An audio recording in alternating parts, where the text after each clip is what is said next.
PP Muhammadiyah menggelar dialog terbuka. Salah satu panelis Siti Johro bertanya kepada Anies tentang IKN. Karena otonomi daerah terkait kalau ekonomi daerah tidak prospektif, apakah IKN itu prospektif?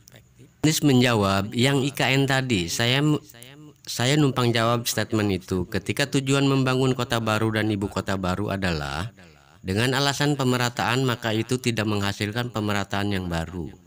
Mengapa? Karena itu akan menghasilkan sebuah kota baru yang timpang dengan daerah-daerah di sekitarnya, kata Anies. Anies mengatakan pembangunan IKN yang dilakukan pemerintah tidak nyambung dengan tujuannya.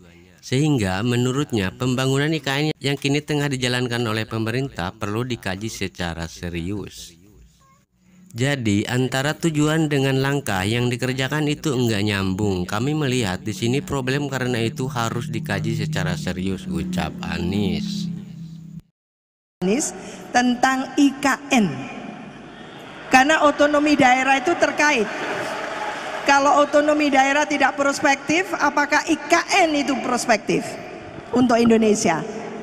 Jawab, numpang jawab di 1 menit.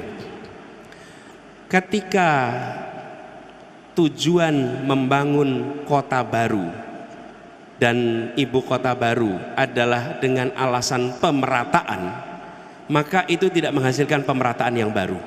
Mengapa? Karena itu akan menghasilkan sebuah kota baru yang timpang dengan daerah-daerah yang ada di sekitarnya.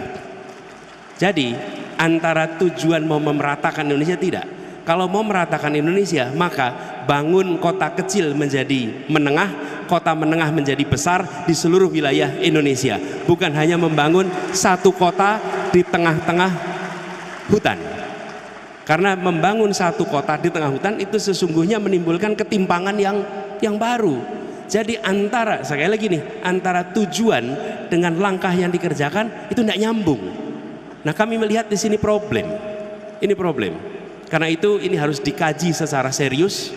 Karena tujuan kita yang saya sampaikan tadi, Indonesia yang setara, Indonesia yang merata. Argumennya sama. Tapi menurut kami langkahnya bukan dengan membangun satu kota, tapi justru dengan membesarkan semua kota yang ada di seluruh Indonesia. Makasih.